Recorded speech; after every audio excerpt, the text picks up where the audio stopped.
At this time, I want to welcome Dr. Paulette Dillard, of whom I am so proud to serve with. Dr. Dillard is our interim president, our visionary, our leader, and the person that continues to chart the course to help us think globally, act locally, but think globally and not limit our capacities to help become a premier research institution to support the mission of supporting leaders to go out and change the world. So, friends, would you please join me in welcoming our dear president, Dr. Paulette Dillard.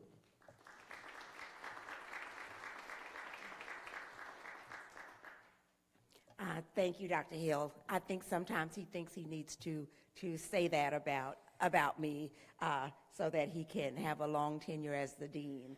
But in actuality, we are quite happy to have Dr. Hill, serve as the Dean of the Divinity School. Let me begin by saying welcome. We are extremely proud to host the National Academies of Sciences, Engineering, and Medicine. That is indeed an honor for us. And thank you for choosing Shaw University. I'm a little bit biased, and I always like to call upon the history of Shaw University when I have the opportunity.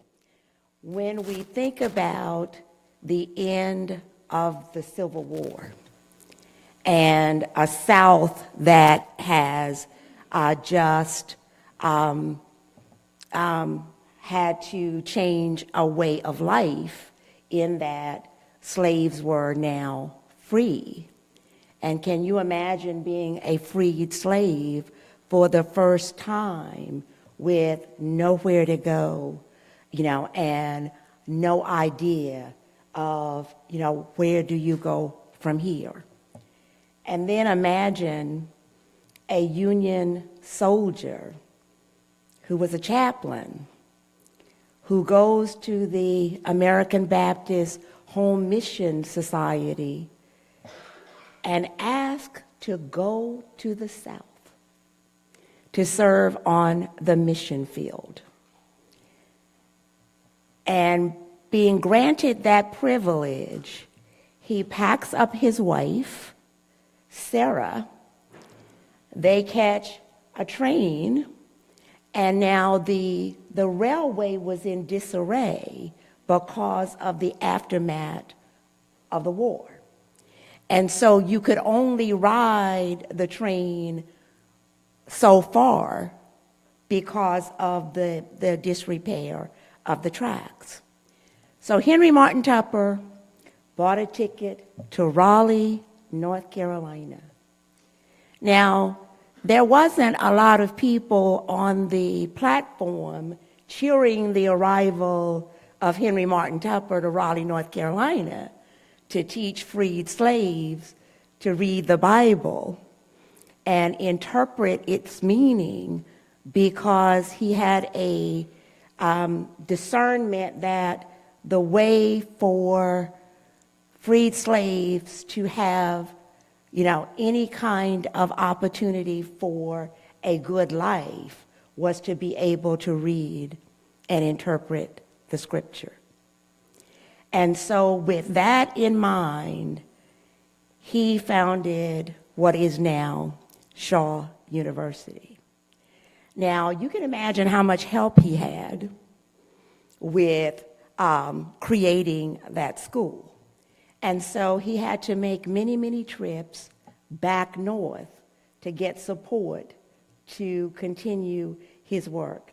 So he started out with 6 pastors that he was teaching to read and write.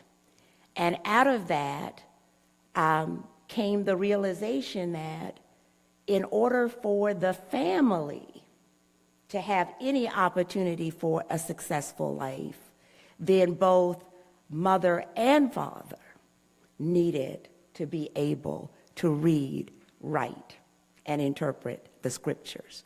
So way before women's rights and equality, Henry and Sarah Tupper believed that, in order to make a difference, both members of the family needed an opportunity for an education. Fast forward a little bit, and then you have the difficulty in the South of freed slaves having access to medical care, access to legal representation, all of those things that was a struggle for everybody in the South, but especially for freed slaves. And this visionary, Henry Martin Tupper, again, raised the money to open Leonard Medical School, a hospital, a pharmacy, and the first dormitory that housed women on any historically Black college campus is Estee Hall. So if any of you parked in the parking lot with the big iconic building, that is Estee Hall, the first dormitory for women on a historically Black college campus. That's how serious Shaw University has been about educating women. And the interesting thing was they had access to the full curriculum, not just home economics. So again, don't want to sound as if I'm boasting. I'm just extremely proud of the history of Shaw University. As regulations would have it, Leonard was not able to survive, as medicine became highly regulated and expensive because, again, the support came from Northern supporters for the university. So around 1915 to 1917, Leonard Medical School ceased to exist, as well as the hospital and the pharmacy. But that legacy of seeing a need and filling that need still exists here at Shaw University. And then when we fast forward to the civil rights movement, young Dr. Martin Luther King Jr., actually visited and spoke on this campus. And Ella Baker, who founded the Student Nonviolent Coordinating Committee, was pivotal in the civil rights movement because that's how, young people were engaged in the movement, and that turned the tide. And again, a Shaw University claim to fame. We have another claim that, we're proud of too, and that is many of the HBCUs that exist in the state of North Carolina were founded by graduates of Shaw University. North Carolina Central University's founding president was a Shaw graduate. Elizabeth City State University's founding president was a graduate of Shaw University. A&T State University, and we're very proud of these institutions, were actually founded on the campus of Shaw University before it actually acquired space to be freestanding. So, we consider ourselves to be, a champion for those who need someone to stand in the gap for them. Additionally, in partnership with the University of North Carolina, we were funded by the National Institutes of Health for the founding of the Institute for Health, Social, and Community Research. And the whole idea was to study health disparities in the state of North Carolina. And the building, the newest building on our campus, is that institute. And we are very, very proud of the work that was done, through, the institute. And we continue to try to seek funding to continue work in that arena. And our most recent foray is the formation of an institute for civic engagement and social activism.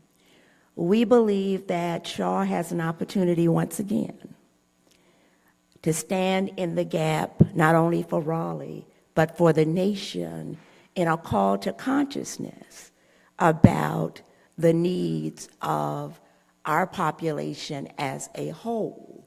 And when I say our population, I'm talking about all Americans and those that are especially disenfranchised. And so if you look to the right of our campus, to my right as I stand here, we are in the midst of an economic boom city. If you look at the landscape of Raleigh, the growth is incredible. You know, I'm within walking distance of major technology firms, you know, banks. The growth in Raleigh is unbelievable. But if I look to my left, across Martin Luther King Boulevard, you enter the Poise zip code in Wake County. And what is interesting about that scenario is Shaw University stands, you know, in the gap. And we have as a commitment and a mission to bring those two entities, you know, together. And we believe that divine intervention placed us in such a location for such a time. And when you think about acquiring the Barringer estate in the 1870s, using, you know, a white banker to acquire the property, with the seller and the Barringer family having no clue what this property would be used for. And so having made that acquisition, we think was destiny. And we believe that that has brought us to such a time as this to be able to host the National Academies of Sciences, Engineering, and Medicine. I'm sorry to have bored you, but every time I get the opportunity to tell folks about, you know, the history of Shaw and why I believe that we will continue to make a difference is because with that kind of legacy, what else could we do? Welcome, and if I can assist you in any way, you know, while you are on, you know, our campus, please seek me out.